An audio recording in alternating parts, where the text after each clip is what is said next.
Good morning, everyone. Evening and afternoon as well. Welcome to, I guess, Headphones Wednesday. Not quite sure why I still have these headphones on while I'm recording. However, for today, we are going through the tanks. I was thinking about let's just do tanks and healers together, and then I realized, Izen, you talk too much. If you put tanks and healers together, this video will last 40 minutes. So let's not do that. How is the situation? How is the meta? How is the popularity of the specs right now in 10.1? Roughly a couple of resets, or exactly a couple of resets before the release of patch 10.1.5. Maybe you are starting to get bored. Maybe you are starting to think about playing other specs, re-rolling to other specs right as a new patch comes. That's usually the best time, right? The best time to prepare for a change in the game when something new comes. And 10.1.5, while not being a new major patch, so there is no new season and whatever, you still have the time rifts coming, the mega dungeon coming, and plenty of spec changes planned for 10.1.5. So maybe you might be thinking about playing something new. So we have went through the DPS, both of the melee and the range. Now it's time to go over the tanks. So some things are planned because Blizzard has been nerfing, as you might have noticed by now, the Onyx Amulet, the damage part of the Onyx Amulet by 40%. So many of the tanks, most of the tanks were using this amulet for damage in Mythic Plus, and also tanks were also using this in the raid for damage. They were swapping the freezing stone in for more single target damage on bosses. Tanks, most of them will end up getting rid of this amulet. So what is happening in terms of changes compared to the situation that we have right now? For tanks, the situation has gotten quite clear in the past 2 or 3 weeks. As you can see here, we see a Vengeance Demon Hunter tank being above the rest, and this one is in Mythic Plus.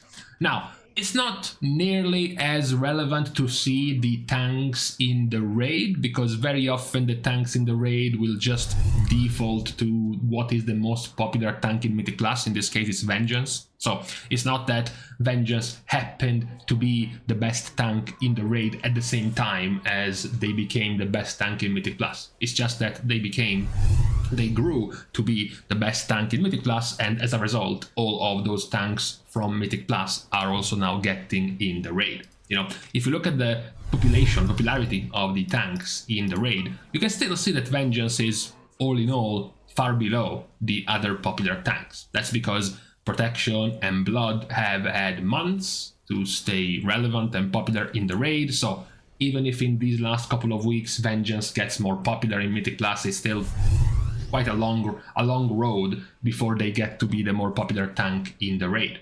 Still though, this is the situation we have right now for tanks. Vengeance, with their tier set, changing their build compared to how they were running before. Before, they were running the left side of the talent tree with more frailty, stacking, damage, vulnerability on the enemy. Now they went the opposite side. They went the right side for the fire damage and the spreading of Firebrand, which synergizes with their tier set.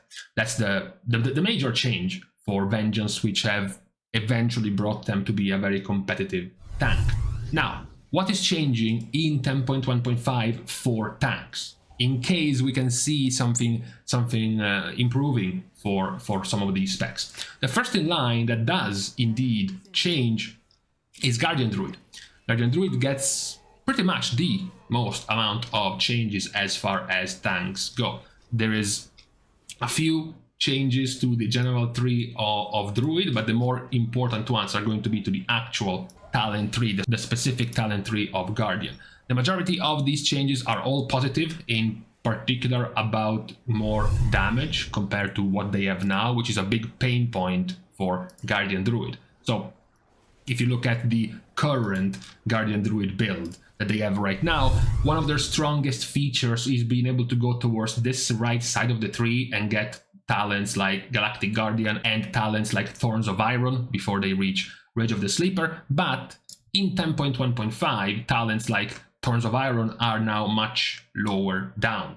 They are no longer in the last row of talents, for example. You have a more streamlined way to get your more powerful talents in the middle row, giving you more choice to pick up other talents in the last row. This is a pretty good, powerful improvement for Guardian Druid, which is already growing right now. Not nearly growing as much as Vengeance, but is still doing quite fine. So all in all, if you think you have a decent amount of copium in your bloodstream, you could be going for Guardian and hope that these changes from 10.1.5 are as, you know, as positive as they look like. They are as nice as they look like in the PTR for the release of the patch for Guardian. I know many times players have put their hopes on Guardian and have been disappointed.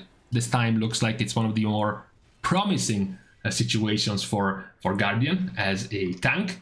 After Guardian you have Brewmaster. So Brewmaster has the main change for Brewmaster from now to 10.1.5 is that Brewmaster Monk will get a new choice node option at the bottom of their tree, together with the already existing Weapons of Order. Now they have the option of Press the Advantage. That is one of the main positive changes happening to Brewmaster. There have been more damage buffs to Brewmaster to compensate for the nerf to the amulet, and in their case even the nerf to the Seal of the Urna's Chosen Ring. It is still a pretty solid spec. It's not been the absolute meta pick in a while now, both in the raid and in Mythic Plus. They have been somewhat even, right? Somewhat in the middle constantly, both in the raid and in Mythic Plus. So this is not going to make them meta, or it's not going to make them super, you know, flavor of the month, if that's the point, but they will continue and they will remain a pretty stable pick, in particular in the raid. In the raid in particular, because Windwalker Monk is not looking too hot right now, Mystery Monk remains very unpopular, which means very likely we might continue down the road where tanks in the raid will still have at least one Brewmaster because of the Monk debuff required in the raid. Not nearly as much of a presence in Mythic Plus, very likely, but it's definitely not one of the tanks in the worst position right now. Talking about tanks in worse positions, there's not Paladin. Paladin is in a better position than Brewmaster Monk, but they actually don't receive anything in 10.1.5. They receive the usual mana changes that pretty much every other non-healer spec is receiving, and then a slight compensation buff for the nerf of the amulet, and that's it. So the current state of Prot Paladin, which is the top tank, except now it was just passed by Vengeance, that's their state right now, will likely continue past 10.1.5.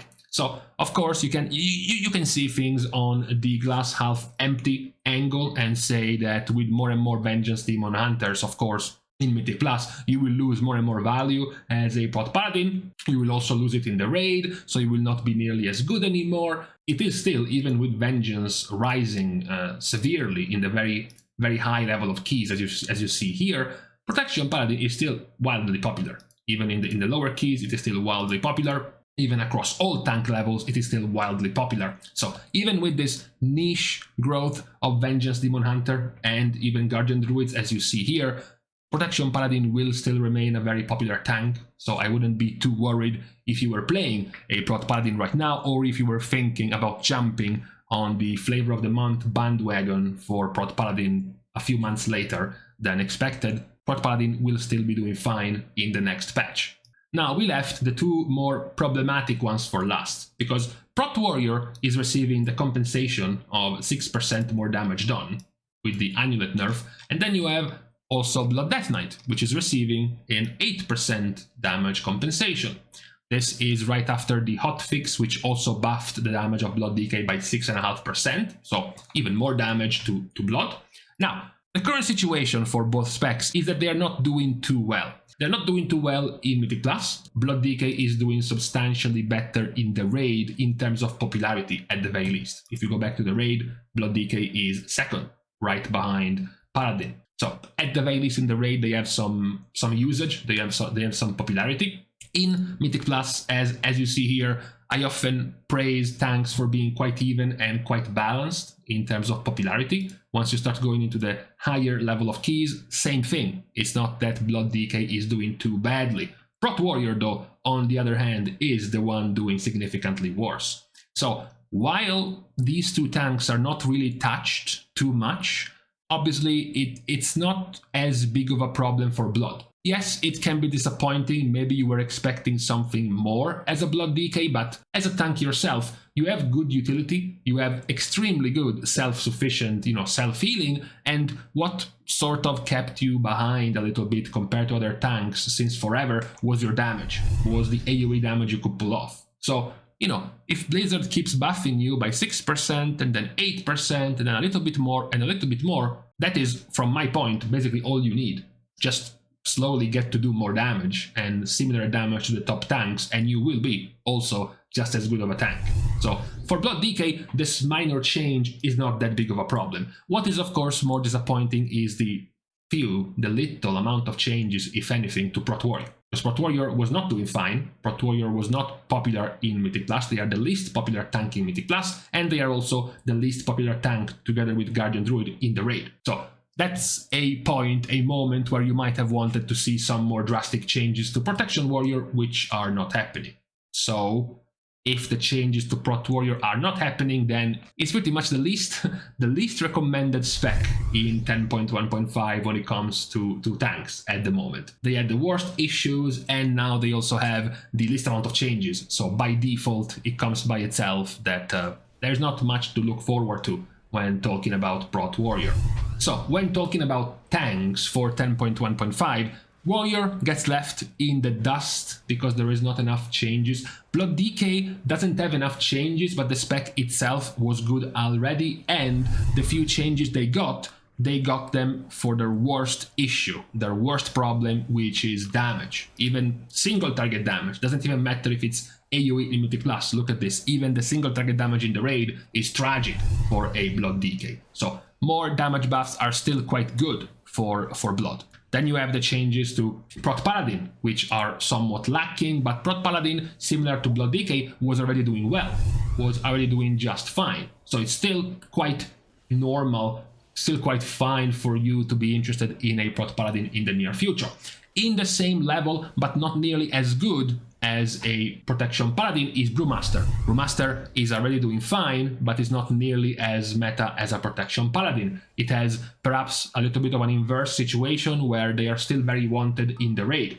If you want to look with some hindsight, you might look in the future and decide that I know Mistweaver will continue to be garbage, and I know Windwalker Monk will continue to be outscaled throughout the season and the tiers and won't be as good as before, so the default pick for your Monk debuff in the raid will be a Brewmaster Monk, so I will have my comfy spot in the raid. That could be already by itself a good reason to be playing a Brewmaster Monk in the future. In Mythic Plus, it's a little bit more complicated. You don't really need the Monk debuff in Mythic Plus, so as to stand on its own, right now doesn't look like, even with the changes of 10.1.5, that it will be able to be one of the top 2 tanks in Mythic Plus. Then you have Vengeance. Vengeance, of course, given the changes now, looks very good. Given the amount of damage they have now, looks very good. However, I would still say it's the most volatile of the picks. Yes, it's meta now, yes, it's powerful now, but a lot of it hinges on the damage it can do. I think that it's the most fragile of the meta tanks. I think that as you approach Season 3, as you lose this season's tier and you have to go into a new one, it's basically more likely for Vengeance to become much less powerful compared to tanks that already have a very strong base, like Blood DK, like Prot Paladin. Those tanks are good already without borrowed powers, they are good already without tier sets, they are already strong by themselves. So while Vengeance is very powerful now, especially in Mythic Plus for their damage, it is the one that is more liable, more at risk of becoming weaker all of a sudden. That's what I mean. So go and reroll your Flavor of the Month Vengeance Demon Hunter at your own risk, okay? That's all I'm saying. The last in line is Guardian. So Guardian is perhaps even more niche than Vengeance. It has spent even fewer moments as the very meta tank in a season. Last time I can remember Guardian being the absolute best was all the way back in Legion. So it's you know, it's a pipe dream to see Guardian continuously doing well, but you can still hope so. Guardian, especially with the changes to their talent tree, they are becoming more solid, they are becoming more stable by themselves. Their tier set right now in this season is mostly defensive, even if they change tier sets, you know, even if they change their board power in season 3 with a new tier set and whatnot, they are not going to be losing too much. So in a weird way, I would consider Guardian somewhat on a similar level as Vengeance, even if Vengeance right now is of course much stronger. I just think that it's more risky. It's more risky to be gunning for Vengeance, to play Vengeance for a following season, because it's a more volatile spec. It's more risky for them to be staying at the top, especially given the amount of power they have gotten right now, mostly coming from their very good synergistic tier set. So I think it's good right now, it's good at the end of this season, in the second part of this season, but it is more at risk of still not being strong in a new season. So if it was up to me, instead of re-rolling to the Flavor of the Month spec right now for basically a couple of months before season 3 comes out, I would be focusing on a more solid spec right now, like Blood Decay or Paladin, or even if I have enough copium in my bloodstream, on Guardian Druid. So this is the current situation of tanks right now, as well as given the changes coming in 10.1.5. The majority of the changes are going to be centered on Guardian Druid, with a few of them on Brewmaster. For the rest of the tanks, their changes are basically just damage compensations for the nerfs of the Annual. So with that being said, this is the current state of tanks right now for the upcoming patch 10.1.5 in a couple of weeks. So with this out of the way, I'm going to leave you to your own conclusions about tanks. If you were thinking about playing one or the other, let me guys know in the comments if you have already decided, for example, if you were interested in playing a particular tank. With this out of the way though, it's time to leave each other once more. Thanks of course as usual to all of the Patreon supporters for the contribution and the help. Contribution which can still be given completely for free. You can like and comment down below to help with the YouTube algorithm, as well as subscribe to the channel itself. Thank you guys again for watching. See you guys tomorrow, and in the meantime, why did I have these fucking things in my ears all sweaty now? Oh my god. Ugh.